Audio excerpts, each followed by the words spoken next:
সম্প্রতি আন্তর্জাতিক মানবাধিকার সংস্থা অ্যামনেস্টি ইন্টারন্যাশনাল একটি রিপোর্ট পেশ করেছে। সেই রিপোর্ট পেশ করার পর ভারতকে নিয়ে বাংলাদেশ এবং পাকিস্তানের মিডিয়া সমালোচনা শুরু করে দিয়েছে। তারা রিপোর্টে এমন কিছু দাবি করেছে যা নিঃসন্দেহে চাঞ্চল্যকর এবং বিস্ফোরক। অ্যামনেস্টির এই রিপোর্টে বলা হচ্ছে যে 2023 সালের 7ই অক্টোবরের পর থেকে ভারত থেকে ইসরায়েলে 2500টিরই বেশি সরঞ্জাম ও অস্ত্রের চালান গেছে। তারা বলছে এর মধ্যে রয়েছে বিভিন্ন ড্রোনের পার্টস, গোলাবারুদ এবং ক্ষুদ্রাংশের বিভিন্ন যন্ত্রাংশ। কিন্তু প্রশ্ন হচ্ছে যে ভারত ঐতিহাসিকভাবে ফিলিস্তিনের সমর্থকভাবে পরিচিত ছিল, সেই ভারত কিভাবে আজকের দিনে ইসরায়েলের অন্যতম বৃহৎ প্রতিরক্ষা পার্টনার হয়ে উঠল। আর এই পুরো সমীকরণে আন্তর্জাতিক আইন এবং ভারতের নিজস্ব জিওপলিটিক্যাল যে স্বার্থ সেটা কিভাবে কাজ করছে আজকের এই ভিডিওতে আমি ডিটেল আলোচনা করব। ভিডিওটি শেষ অবধি দেখবেন এবং বোঝার চেষ্টা করবেন এক্স্যাক্টলি ভারত ও ইসরায়েল আন্তর্জাতিক স্তরে যে জোট তৈরি করেছে তার প্রভাব ভবিষ্যতে ভারতের উপর কিভাবে পড়তে পারে। প্রথমত গল্পটির শুরুটি আজকে কিন্তু নয়।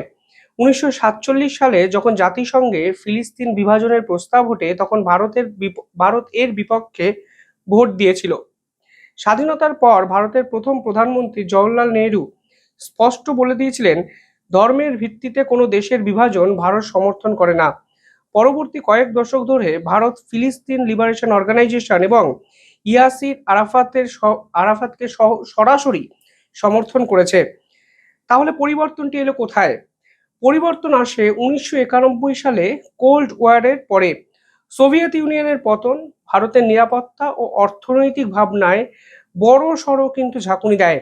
ঠিক এই সময় 1992 সালে তৎকালীন প্রধানমন্ত্রী পিভি নরসিমহা রাও তিনি ইসরায়েলের সঙ্গে ভারতের পূর্ণ সম্পর্ক তৈরি করার চেষ্টা করেন। কিন্তু আসল মোড় ঘোরে 1999 সালে কার্গিল যুদ্ধের সময়। ভারত যখন পাকিস্তান যখন ভারতের অত্যন্ত গুরুত্বপূর্ণ পোস্টগুলি দখল করার চেষ্টা করছে, ঠিক তখনই পশ্চিমা বিশ্ব ভারতকে স্যাটেলাইট ডাটা দিতে অস্বীকার করছিল। ঠিক সে সময় কঠিন মুহূর্তে ইসরায়েল ভারতকে কিন্তু জরুরি ভিত্তিতে লেজার গাইডেন্স মিসাইল এবং ড্রাইভ ট্র্যাকিং টেকনোলজি দিয়ে সাহায্য করে। সেখান থেকে শুরু হয়ে যায় দুই দেশের মধ্যে নতুন প্রতিরক্ষা বন্ধন। অর্থাৎ ভারতের ঐতিহাসিক যে স্ট্র্যাটেজি ছিল এতদিন, 1999 সালে কার্গিল যুদ্ধের পর ভারত বুঝতে পারলো এক্স্যাক্টলি ভারতের বন্ধু কোন রাষ্ট্র। ইসরায়েল ভারতের পাশে ঝাঁপিয়ে পড়লো রাশিয়ার মতোই এবং ভারত এবং ইসরায়েলের নতুন জোট আন্তর্জাতিক স্তরে কিন্তু পথ চলা শুরু করলো।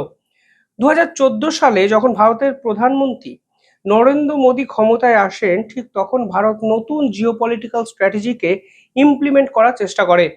সেই পলিসিকে কূটনৈতিক ভাষায় বলা হয় ডিহাইফেনেশন পলিসি বা বিচ্ছিন্নকরণ নীতি। এর অর্থ হলো ভারত ইসরায়েলের সাথে সম্পর্ক রাখবে সম্পূর্ণ আলাদাভাবে, আর ফিলিস্তিন বা আরব বিশ্বের সাথে সম্পর্ক বজায় রাখবে তাদের নিজস্ব ভৌগোলিক ও অর্থনৈতিক গুরুত্ব বুঝে। এর ফলে ভারত একদিকে যেমন রামাল্লায় ফিলিস্তিন কর্তৃপক্ষের সাথে যোগাযোগ রাখছে, অন্যদিকে 2017 সালে প্রথম ভারতীয় প্রধানমন্ত্রী হিসাবে নরেন্দ্র মোদী ইসরায়েল সফর করছেন। গত এক দশকে এই প্রতিরক্ষা বাণিজ্য সম্পর্ক আজকে বিভিন্ন ক্ষেত্রে জয়েন্ট ভেঞ্চার্সের আকার ধারণ করেছে। অর্থাৎ ভারত ও ইসরায়েল সময়ের সঙ্গে সঙ্গে ক্রমশ শক্তিশালী দুই বন্ধু রাষ্ট্র এবং সেই জোট বাঁধতে সক্ষম হয়েছে। ড্রোন প্রযুক্তি, ইসরায়েলি কোম্পানি এলবিট সিস্টেমস এবং ভারতের আদানি ডিফেন্সে যৌথ উদ্যোগে হায়দ্রাবাদে ড্রোন তৈরির কারখানা গড়ে উঠেছে, যা হারমিস 900 ড্রোনের যন্ত্রাংশ তৈরি করে। শুধু তাই নয়, মেক ইন ইন্ডিয়া উদ্যোগের অধীনে ভারতের রাষ্ট্রায়ত্ত ও বেসরকারি প্রতিষ্ঠানগুলো এখন শুধু দেশীয় সেনার জন্য নয়, বরং বিশ্ববাজারে সামরিক যন্ত্রাংশ তৈরি করছে এবং বিক্রি করছে। এবং এই বিক্রি করার সময় সবচেয়ে বড় ক্রেতাকে জানেন? ইসরায়েলের ডিফেন্স ইন্ডাস্ট্রি। ফলে ভারতের অর্থ ভান্ডারও কিন্তু ফুলে ফেঁপে ঢোল হয়ে যাচ্ছে এই অস্ত্র বিক্রির পর। এখানেই উঠতে পারে একটি প্রশ্ন, ভারত যদি ইসরায়েলকে এভাবে প্রতিরক্ষা সহায়তা বা অস্ত্র রপ্তানি করে তবে কি আরব দেশগুলো ভারতের উপর ক্ষুব্ধ হবে? উত্তরটা বেশ জটিল। বর্তমান মধ্যপ্রাচ্যের ভূ রাজনীতি 70-এর দশকের মতো নয়। আব্রাহাম অ্যাকর্ডসের মাধ্যমে সংযুক্ত আরব আমিরাত, বাহরিনের মতো আরব দেশগুলো ইতিমধ্যেই ইসরায়েলের সঙ্গে বাণিজ্য সম্পর্ক তৈরি করেছে। ভারত এখানে মূলত তিনটে খুঁটির উপর বেশ করে পুরো প্রক্রিয়াটিকে ব্যালেন্স করছে। প্রথমত শক্তি, নিরাপত্তা ও রেমিটেন্স। 80 লক্ষেরও বেশি ভারতীয় এই মুহূর্তে আরব দেশে কাজ করেন। ভারতের জ্বালানি নিরাপত্তার বড় অংশ আসে গালফ কান্ট্রি থেকে। তাই সৌদি কিংবা ইউএই দুজনেই ভারতের সঙ্গে সম্পর্ক ভালো রাখতে বদ্ধপরিকর। ফলে কোনো রাষ্ট্রই ভারতের বিপক্ষে কিন্তু যাবে না অর্থনৈতিক মুনাফার জন্য। দ্বিতীয়ত I2U2 এবং আইমেক করিডর। ভারত, ইসরায়েল এবং ইউএই ও আমেরিকা মিলে এখানে তৈরি করেছে I2U2 জোট। পাশাপাশি চীনকে টেক্কা দিতে তৈরি হচ্ছে ইন্দো যেটা আইম্যাক করিডর, অর্থাৎ ভারত মধ্যপ্রাচ্য ইউরোপ ইকোনমিক করিডর, অর্থাৎ India middle east economic corridor এখান থেকে কিন্তু তৈরি হচ্ছে। এবং স্ট্র্যাটেজিক অটোনমিক জায়গাটাও এখানে বোঝা ইম্পর্টেন্ট। ভারতের পররাষ্ট্রমন্ত্রী ডক্টর জয়শঙ্করের ভাষায় ভারত কোনো নির্দিষ্ট ব্লকের অনুসারী নয়। ভারত নিজস্ব জাতীয় স্বার্থ ও নিরাপত্তা বজায় রেখে প্রত্যেকটি রাষ্ট্রের সঙ্গে সম্পর্ক ভালো করবে। তাই ইসরায়েল ভারতের থেকে যদি অস্ত্র নেয় তাহলে ভারতেরও ইকোনমিক্যাল ডেভেলপ হচ্ছে। এবার সেই অস্ত্র ইসরায়েল কোথায় ব্যবহার করবে তা ইসরায়েলের একান্ত ব্যক্তিগত ব্যাপার। আমরা যদি আমেরিকার থেকে অস্ত্র নিই তাহলে আমরা সেই অস্ত্র পাকিস্তানের বিপক্ষে ব্যবহার করব নাকি বাংলাদেশের বিপক্ষে ব্যবহার করব সেটা তো আমাদের ব্যক্তিগত ব্যাপার। আমেরিকা টাকা পেয়েছে, অস্ত্র দিয়েছে।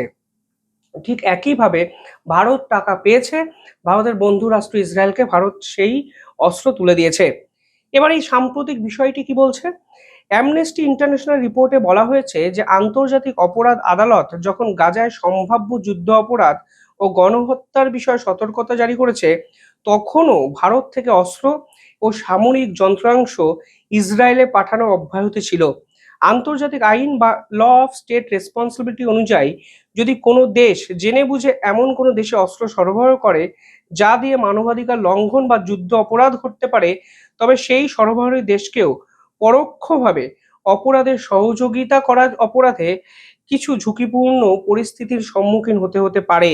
তবে ভারতীয় কূটনীতিবিদদের মতে আন্তর্জাতিক বাণিজ্যে পূর্ব নির্ধারিত কোনো বাণিজ্য চুক্তি যদি রক্ষা করা হয় তাহলে কোনো অবস্থাতেই এই রাষ্ট্রকে কাঠগড়ায় তোলা যায় না।